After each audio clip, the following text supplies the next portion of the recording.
How's the new article coming along?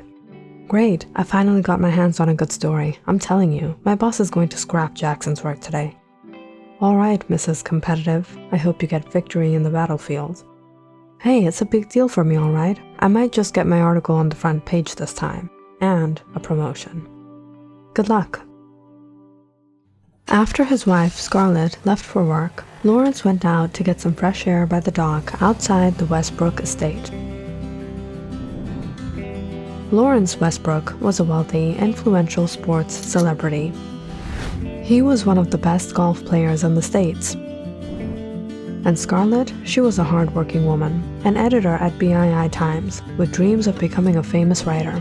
She wanted to make it there on her own, not because she was Mrs. Westbrook, and Lawrence always supported her ambition.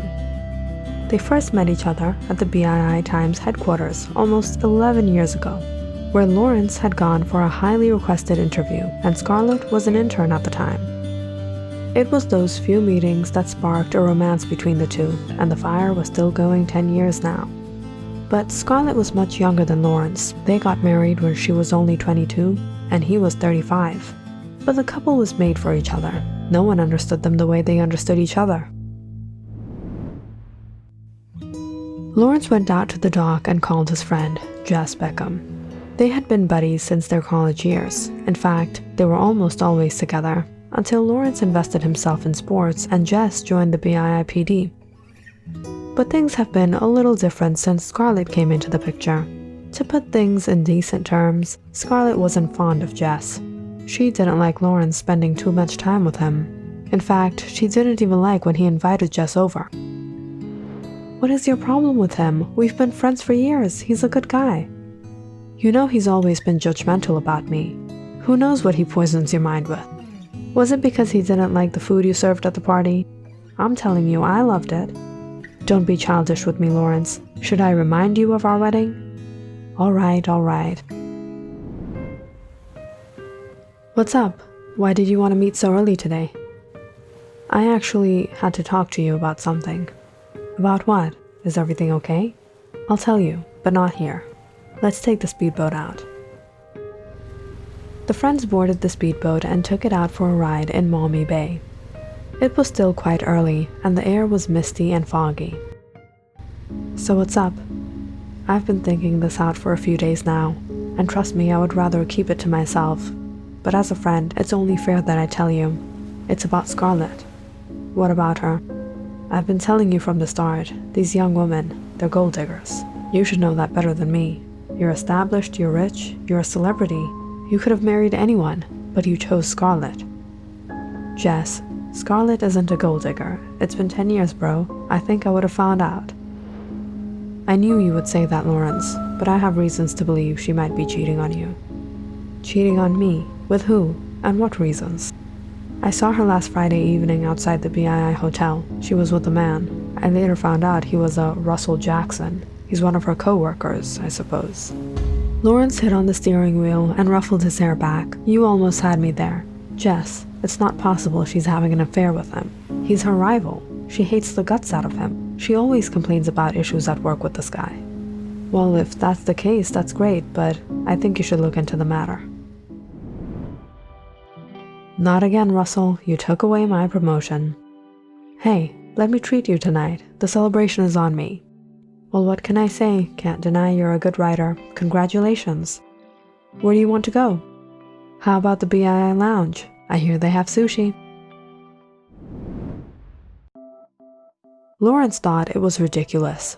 Scarlett wouldn't cheat on him. He tried to get things off his mind. But when Scarlett didn't return from work on time, he started to get doubtful. Where was she? What was she doing? "You're almost an hour late." "I'm so sorry, Lawrence. I got caught up at the office." "You were waiting to have dinner with me, weren't you? I'll be right with you." "So what happened?" "It was nothing. The meeting got prolonged, that's it." "You're not going to eat?" "I kind of already ate out with a few friends, but I'll sit with you while you have dinner." As Lawrence watched the smile on his wife's face, he wanted to believe everything was fine. But one way or the other, he kept coming back to the question, what if? The following day, Scarlett had the day off, and Lawrence wanted to spend some time with her. But sometime in the afternoon, he found her getting ready. "Where are you going?" "I didn't tell you? There's a party at my friend Susan's house. I promised her I would go. I would have invited you along, but it's only gonna be me and the girls." "No, that's all right. Have a good time." Lawrence watched Scarlett leave, dressed pretty fancy for a friend's party. A few hours into leaving, Lawrence searched through Scarlett's phone book, unable to rid his suspicion, and called Susan's number. "Party? I'm not hosting a party. I haven't even met Scarlett today." That night, when Scarlett returned home, she was awfully exhausted and went straight to bed. Lawrence couldn't help but think how often she lied to him before. What were the things she was hiding from him? And so, the next day, when Scarlett left the house again, Lawrence followed after her.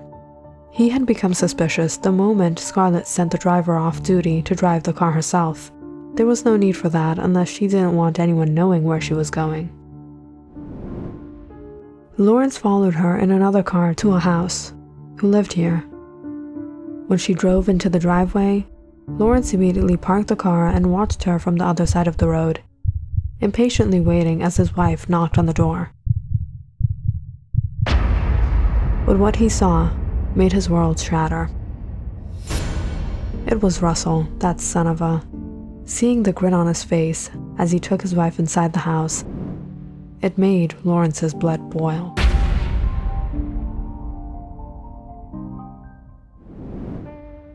"You didn't tell anyone you were coming here, did you?" "Of course not. Are you crazy? We can't let this leak out." "I have to admit, you had some crazy ideas last time. I had fun." "Then come on, are you gonna let me in? I've been excited for this."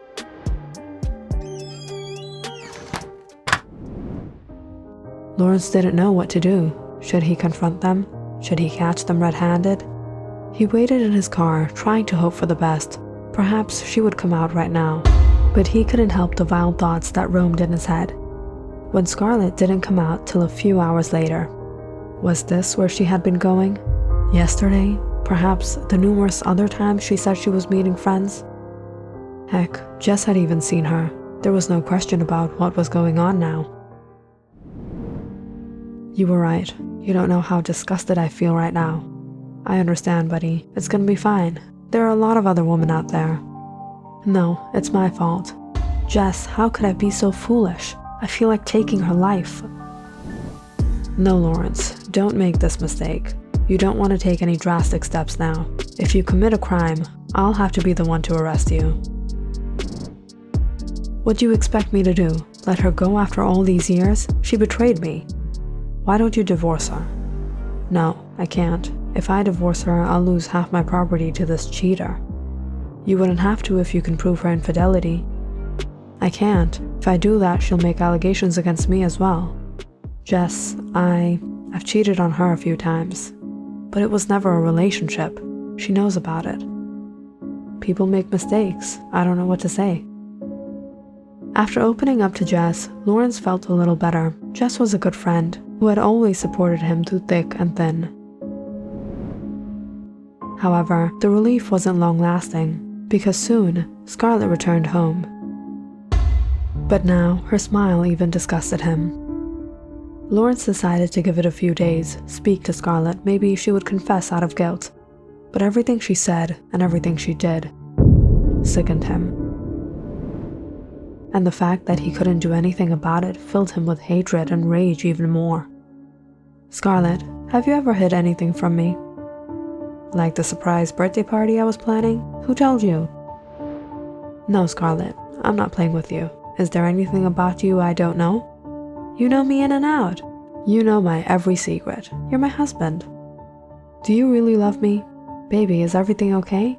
What kind of question is that? Of course I love you. I couldn't live without you." A lie. It had always been a lie. The thousands of times she had said it before. How could she do this to him? Lawrence may have had one-night stands, but they were meaningless. If he had actually loved anyone, it was Scarlett. He never treated her bad. He always made sure she was happy. He spent millions on her. But it seemed that she had only taken advantage of him. Every passing day only made it worse for Lawrence until he couldn't take it anymore.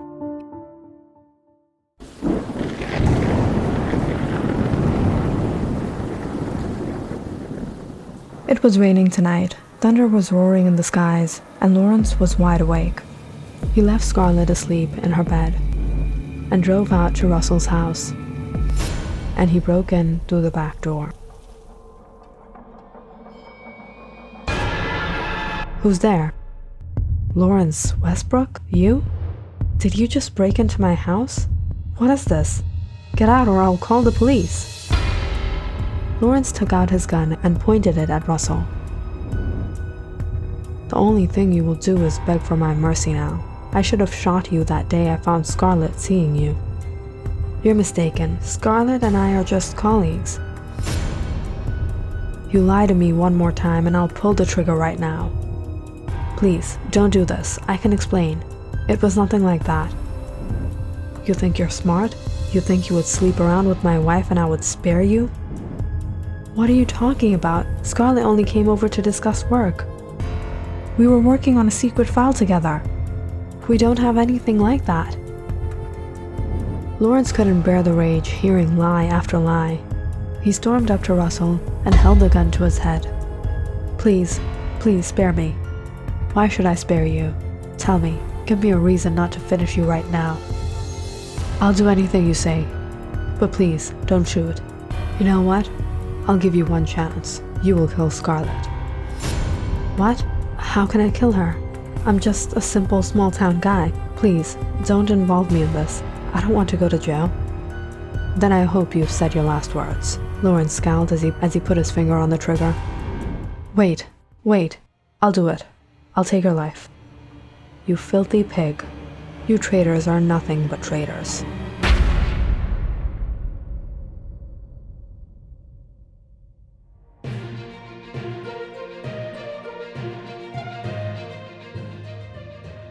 Breaking news.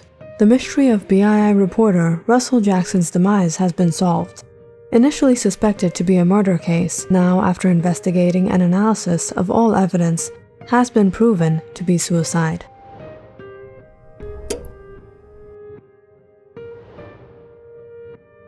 I thought you were supposed to arrest me. Very funny. Jess, man, I couldn't handle it. I did it.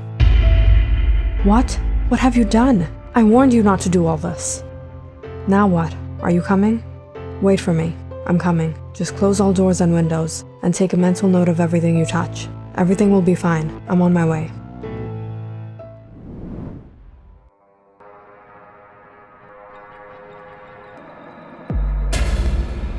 I know Russell couldn't have taken his own life. I know it was them. What are they planning to do to me?